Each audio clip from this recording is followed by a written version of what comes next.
Bienvenue au cours de rattrapage pour la seconde. Dans cette vidéo, on va parler du son, de comment il est émis, de comment il est perçu.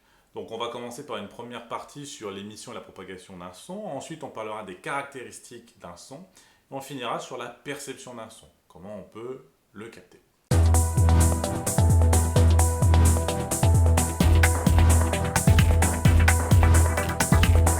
Dès qu'un objet est mis en vibration, en réalité, il va produire un son. Il va produire un son à condition qu'il y ait une caisse de résonance qui lui permette de prendre une certaine ampleur. En réalité, la caisse de résonance, pour nous, elle est assez facile, c'est tout le système de la gorge et de la bouche. Les vibrations qu'on produit, donc du coup, qui sont produites, nous, dans notre cas, par les cordes vocales, mais ça peut être par une corde qui vibre, ça peut être par un objet qu'on frappe régulièrement, eh bien, ces vibrations-là vont être transmises, cette vibration va être transmise de proche en proche dans le milieu dans lequel elle se propage. C'est pour ça qu'un son, le son est une onde mécanique et a donc besoin d'un milieu pour se propager. Le son ne peut pas se propager dans le vide, c'est impossible. Parce qu'il n'y a pas de molécules, il n'y a pas de particules qui permettent à la vibration de se propager.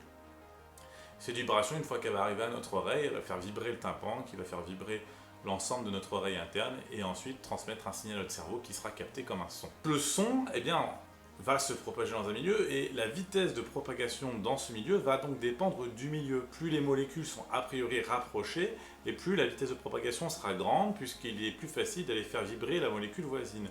Typiquement, plus un milieu est dense, plus la vitesse du son est élevée. Eh bien, la vitesse du son dans l'air, c'est la valeur à connaître, c'est environ 345 mètres par seconde. Ça a l'air beaucoup, mais c'est pas tant que ça, 345 mètres par seconde. Ça veut dire qu'en 3 secondes, ça ne parcourt qu'un seul kilomètre. Voilà. Donc un éclair qu'on peut considérer comme instantané, puisque la vitesse de lumière c'est 300 000 km par seconde, eh bien, si vous entendez le tonnerre 3 secondes plus tard, c'est qu'il est à 1 km. Les sons, ou le son de façon générale, est un signal qui est périodique. Périodique, ça veut dire qu'on a quelque chose qui se répète identique à lui-même dans le temps. On a donc un motif élémentaire qui va donc se répéter au cours du temps et qu'on va pouvoir identifier parce que cette répétition-là, elle va être régulière et la durée du motif, c'est ce qu'on appelle la période. Le nombre de répétitions de cette période-là, c'est ce qu'on appelle la fréquence. Ainsi donc, on a une relation mathématique et f est égal à 1 sur grand T, où grand T est la période et f la fréquence. La période doit être en secondes, la fréquence sera donc en seconde moins 1, qu'on appelle aussi des hertz. On peut représenter un signal sonore grâce à un microphone, puisque le microphone sera relié donc électriquement à quelque chose qui nous permet de visualiser le son, un oscilloscope typiquement dans le matériel qu'on peut avoir au lycée. Et donc du coup, on va avoir une répétition d'un motif. On pourra, à partir de cela, en déduire donc la durée d'un seul motif, ce qu'on appelle la période. Alors pour ça, on prend plusieurs motifs et on divise par le nombre de motifs.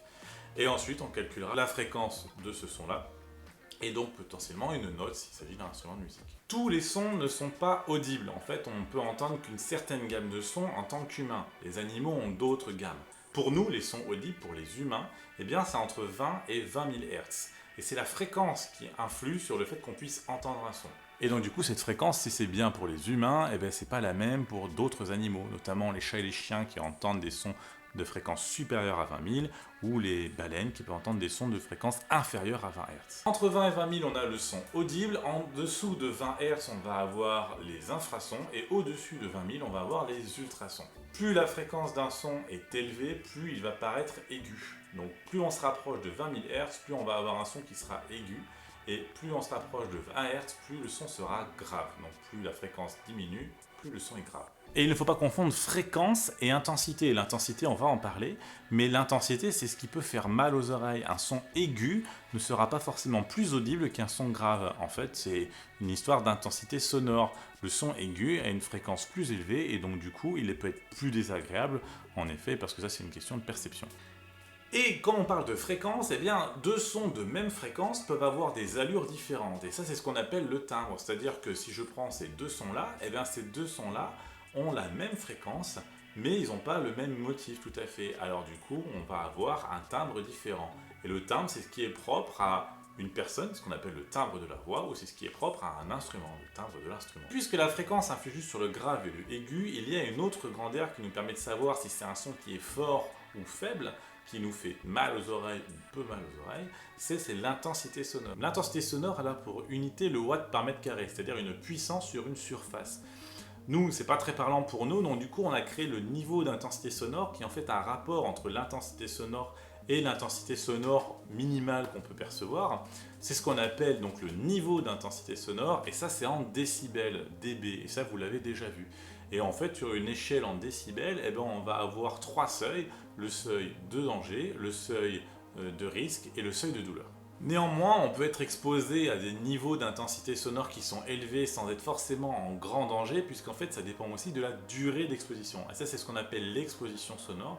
L'exposition sonore, en grosso modo, elle dépend à la fois de l'intensité sonore ou du niveau d'intensité sonore et de la durée d'exposition correspondante. Et c'est à partir de là qu'on estime qu'on va avoir une potentielle perte d'audition qui pourrait être définitive. Les risques sont assez élevés et ça peut aller donc de la surdité partielle, qui peut être d'ailleurs réversible, jusqu'à la surdité partielle qui est irréversible, et on a aussi la surdité totale. On peut complètement perdre l'ouïe à force d'une exposition sonore trop élevée. C'est fini pour ce cours de rattrapage sur le son en secondes. Je vous laisse vous abonner, mettre des pouces bleus, etc. Ça c'est à votre guise. Vous pouvez laisser des commentaires, j'essaye d'y répondre, au moins de tous les lire. Je vous laisse avec une phrase donc de Gustave Flaubert: plus une idée est belle, plus la phrase est sonore.